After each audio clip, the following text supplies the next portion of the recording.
जय हिंद, वंदे मातरम। साथियों, Bihar police constable की नई भर्ती के लिए आज की इस वीडियो में इस किरण पब्लिकेशन के बुक से 40 मोस्ट इम्पॉर्टेंट प्रश्नों को कवर करने वाले हैं, जो आपके बिहार पुलिस एग्जाम के लिए काफ़ी ज़्यादा इम्पॉर्टेंट रहेगा। तो आप सभी पूरा सेशन को ध्यानपूर्वक देखें।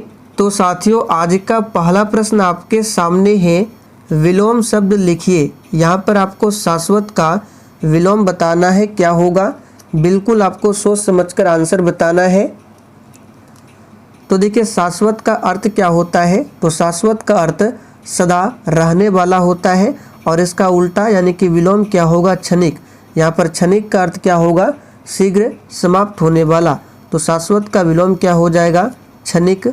और साथियों, अगर आप लोग अपने बिहार पुलिस की तैयारी को और भी मजबूत बनाना चाहते हैं, तो इसके लिए आपको किसी न किसी बुक से प्रैक्टिस सेट लगाना ही पड़ेगा। तो उसके लिए आप लोग ये किरण पब्लिकेशन का बुक ले सकते हैं। ये बुक आपके बिहार पुलिस एग्जाम के न्यू पैटर्न पर और क्लास 10th के प्रश्नों पर आधारित बुक है। इस बुक में टोटल 5 प्रीवियस ईयर पेपर दिए गए हैं और साथ में 20 प्रैक्टिस सेट दिया गया है। तो आप लोग इस बुक को पढ़कर अपनी तैयारी को और भी बेहतरीन कर सकते हैं। तो इस बुक का लिंक आपको इसी वीडियो के नीचे डिस्क्रिप्शन बॉक्स में मिल जाएगा, जाकर आप लोग ले सकते हैं। कथावाचक ने सास और बहू की उपमा किस किस से दी है। चलिए आंसर बताएंगे। यहाँ पर देखिए, कहानी का नाम नहीं लिखा गया है, तो ये जो लिया गया है क्लास 10th के दही वाली मगम्मा से लिया गया है।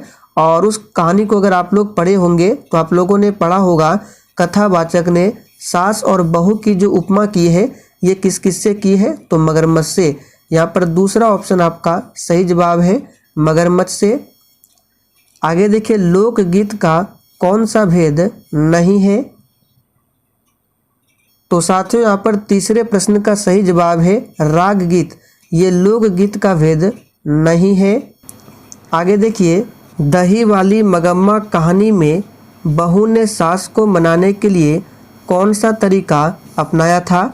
बहुत ही सिंपल है, आप लोगों ने कहानी को पढ़ा होगा, दही वाली मगम्मा। इसमें बहू ने सास को मनाने के लिए पोता के माध्यम से ये तरीका अपनाया था। चलिए आगे देखिए, ये इंग्लिश के प्रश्न है, fill in the blanks with correct preposition. यहाँ पर आपको प्रीपोजिशन भरना है। द कैट जम्प्ड, खाली स्थान द चेयर। तो यहाँ पर कौन सा प्रीपोजिशन होगा, तो इसका सही जवाब है फ्रॉम। देखिए क्या हो जाएगा, the cat jumped from the chair. तो यहाँ पर दूसरा ऑप्शन आपका सही जवाब है। चलिए आगे देखिए, भारतीय संविधान के अंतर्गत अवशिष्ट अधिकारों का अर्थ क्या है। वेरी वेरी इंपॉर्टेंट प्रश्न है, इसको मार्क करके रखिए। देखिए, अवशिष्ट अधिकार का मतलब क्या होता है। तो सबसे पहले आप लोग ये समझ लीजिए, अवशिष्ट सूची क्या होता है। तो देखिए, जिसको संघ सूची, राज्य सूची या फिर केंद्रीय सूची में स्पष्ट रूप से नहीं शामिल किया जाता है, उसी को बोला जाता है अवशिष्ट सूची। तो यहाँ पर आंसर क्या हो जाएगा, अधिकार जिनको केंद्रीय सूची, राज्य सूची और समवर्ती सूची में स्पष्ट रूप से शामिल नहीं किया गया हो, उसी को बोला जाता है अवशिष्ट अधिकार। चलिए आगे देखिए, मौर्य वंश के तत्काल बाद किस वंश ने आकर मगध राज्य पर शासन किया था। और देखिए, आप सभी को कमेंट बॉक्स में अपना अपना आंसर लिखना है, जिससे आपका प्रॉपर तरीके से रिवीजन होगा। देखिए, मौर्य वंश की स्थापना किसने किया था, चंद्रगुप्त मौर्य ने। मौर्य वंश का अंतिम शासक कौन था, बृहद्रथ। और बृहद्रथ की हत्या किसने की थी, तो पुष्यमित्र शुंग ने। और मौर्य वंश के बाद इस तरह से शुंग वंश की स्थापना होती है। तो यहाँ पर दूसरा ऑप्शन आपका सही जवाब है। राज्यसभा के लिए राष्ट्रपति द्वारा कितने सदस्य नामित किए जाते हैं। तो देखिए साथियों, राज्यसभा के लिए राष्ट्रपति द्वारा 12 सदस्यों को नामित किए जाते हैं। और ये सदस्य कौन कौन से होते हैं, तो देखिए, इन सदस्यों को कला, साहित्य, विज्ञान और सामाजिक सेवाओं में उनके योगदान के आधार पर नामित किया जाता है। संसद की लोक लेखा समिति का अध्यक्ष नियुक्त किया जाता है। यहाँ पर आपको ऑप्शन के अकॉर्डिंग आंसर बताना है। देखिए साथियों, संसद की लोक लेखा समिति के जो अध्यक्ष होते हैं, इसका चयन लोकसभा के स्पीकर द्वारा किया जाता है। लेकिन 1967 के बाद से इस समिति का अध्यक्ष का चयन जो होता है हमेशा विपक्ष से किया जाता है और इस समिति का कार्यकाल भी पूछा जाता है तो 1 वर्षों का होता है। लोक लेखा समिति में टोटल 22 सदस्य होते हैं, जिसमें 15 सदस्य लोकसभा से और 7 सदस्य राज्यसभा से होते हैं। तो यहाँ पर अभी आंसर क्या होगा, तो याद रखिएगा इसका सही जवाब है लोकसभा के अध्यक्ष के द्वारा। फर्स्ट ऑप्शन सही जवाब है। अमृतसर शहर किनके द्वारा स्थापित किया गया था? चलिए सभी ऑप्शन को देख लीजिए। गुरु गोविंद सिंह, गुरु रामदास, ऐसे भी ये दोनों आंसर नहीं होगा। गुरु गोविंद सिंह सिखों के 10वें गुरु थे, इनका जन्म हुआ था 1666 में और गुरु गोविंद सिंह ने ही 1699 ईस्वी में खालसा पंथ की स्थापना की थी। चलिए देखिए सी ऑप्शन में है गुरु रामदास, इसका जो आंसर होगा गुरु रामदास ने ही 1574 ईस्वी में अमृतसर शहर की स्थापना की थी। प्रायद्वीपीय भारत में उच्चतम पर्वत चोटी कौन से है? चलिए फटाफट से आंसर बताइए। प्रायद्वीपीय भारत में उच्चतम पर्वत चोटी कौन से है? तो यहाँ पर आंसर क्या हो जाएगा, याद रखिएगा ये है अनाईमुड़ी। तो फर्स्ट ऑप्शन जो ही बच्चे दिए हैं बिल्कुल सही जवाब है और ये अन्नामलाई पर्वत पर स्थित है। नीलगिरी की बात करें तो नीलगिरी की सबसे ऊंची चोटी का नाम है दोदा बेटा। किस नदी में मेट्टूर बांध स्थित है? तो साथियों मेट्टूर बांध की बात करें, ये प्रश्न बिहार मध्य निषेध सिपाही में पूछा गया था। ये कावेरी नदी पर स्थित है। तो यहाँ पर चौथा ऑप्शन सही जवाब है। मेट्टूर बांध तमिलनाडु के सलेम जिले में, ये कहाँ पर है? कावेरी नदी पर। यूरोप की सबसे लंबी नदी कौन सी है? तो बहुत ही सिंपल है, यूरोप की सबसे लंबी नदी है वोल्गा नदी। चौथा ऑप्शन सही जवाब है। भारत की सबसे लंबी नदी क्या है? गंगा नदी। और विश्व की सबसे लंबी नदी कौन सी है? नील नदी। आप लोग कमेंट करके बताइए श्रीलंका की सबसे लंबी नदी कौन सी है? आर्थिक समानता के बिना राजनीतिक स्वतंत्रता एक भ्रम है, यह कथन किसका है? बिल्कुल टॉप लेवल का प्रश्न है। तो साथियों ये जो कथन है ये है GDH कोल का। यहाँ पर दूसरा ऑप्शन सही जवाब है। बाजार विनियमन प्रणाली आरंभ की गई थी। चलिए 31 के लिए आंसर कीजिए और जिसने अभी तक सेशन को लाइक नहीं किया है फटाफट से आप सभी सेशन को दिल से एक बार जरूर लाइक कर दें। और देखिए आप सभी को आज रात 8 बजे की क्लास को जरूर करना है। आज रात 8 बजे की क्लास में महा मैराथन चलेगा जिसमें 100 प्रश्नों को कराया जाएगा और इसमें सभी विषयों के प्रश्न होंगे जिस तरह से बिहार पुलिस के एग्जाम में प्रश्न होते हैं। तो यहाँ पर इसका सही जवाब क्या हो जाएगा, याद रखिएगा अलाउद्दीन खिलजी द्वारा आरंभ की गई थी बाजार विनियमन प्रणाली। निम्न में से किन मुगल सम्राटों ने स्वयं अपनी आत्मकथा लिखी थी? तो यहाँ पर आपको ऑप्शन के अकॉर्डिंग चलना है। तो इसका सही जवाब हो जाएगा बाबर और जहांगीर ने। बाबर की आत्मकथा का नाम क्या है? बाबरनामा। और जहांगीर की आत्मकथा का नाम क्या है? तुजुक-ए-जहांगीरी। चलिए आगे देखिए। नॉर्वे के तट एक उदाहरण है। देखिए नॉर्वे की राजधानी कहाँ पर है? ओस्लो है। और नॉर्वे के तट किसका एक उदाहरण है? तो याद रखिएगा फियोर्ड तट का एक उदाहरण है। यहाँ पर दूसरा ऑप्शन सही जवाब है। आगे देखिए।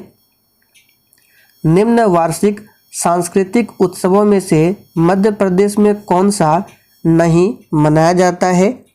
ऑप्शन ए में है मारवाड़ उत्सव, बी ऑप्शन में है तानसेन संगीत उत्सव, सी ऑप्शन में उस्ताद अलाउद्दीन उत्सव और डी में है कालिदास सम्मान।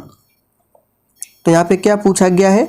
मध्य प्रदेश में कौन सा नहीं मनाया जाता है? तो ये है मारवाड़ उत्सव। ये कहाँ पर मनाया जाता है? राजस्थान में, ना कि मध्य प्रदेश में। तो सही जवाब है फर्स्ट ऑप्शन। आगे देखिए। निम्न देशों और उनकी राजधानियों में से कौन सा युग्म गलत है? इस प्रश्न का आंसर किसी का भी गलत नहीं होना चाहिए। तो देखिए स्विट्जरलैंड की राजधानी जिनेवा गलत है, क्योंकि स्विट्जरलैंड का एक शहर है जिनेवा, ना कि राजधानी। स्विट्जरलैंड की राजधानी कहाँ पर है? तो बर्न, ना कि जिनेवा। तो ऑप्शन ए जो है यही गलत है। बाकी ऑस्ट्रिया की राजधानी वियना, डेनमार्क का कोपनहेगन, फिनलैंड की राजधानी हेलसिंकी। सत्यजीत राय द्वारा निर्देशित निम्न फिल्मों में से कौन सी रविंद्रनाथ टैगोर द्वारा लिखित कहानी नष्टनीर पर आधारित है? देखिए ये नष्टनीर क्या है? तो नष्टनीर जो है रविंद्रनाथ टैगोर द्वारा लिखित एक बंगाली उपन्यास है, जिसकी कहानी पर सत्यजीत राय ने 1964 में चारुलता नामक फिल्म बनाई थी। तो यहाँ पर आंसर क्या हो जाएगा? कौन सी फिल्म? चारुलता। चलिए आगे देखिए, निम्न में से कौन सी साहित्यिक रचना R.K. नारायण द्वारा नहीं लिखी गई थी? तो यहाँ पर 37 का आंसर क्या हो जाएगा? गार्डनर। ये जो है R.K. नारायण द्वारा नहीं लिखी गई है, ये जो है रविंद्रनाथ टैगोर के द्वारा लिखा गया है। दुनिया की पहली महिला प्रधानमंत्री का नाम क्या है? तो ये तो बहुत ही सिंपल है, सभी को पता है, श्रीमाओ भंडारनायके, जो कि श्रीलंका की प्रधानमंत्री बनी थी। संघ राज्य क्षेत्र पुदुचेरी की खाली स्थान के साथ सांझी सीमा नहीं है।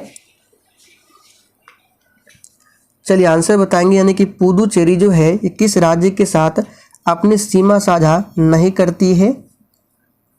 तो देखिए साथियों, संघ राज्य क्षेत्र पुदुचेरी में दक्षिण में फैले पुदुचेरी, कराईकल, माहे और यनाम के क्षेत्र शामिल है।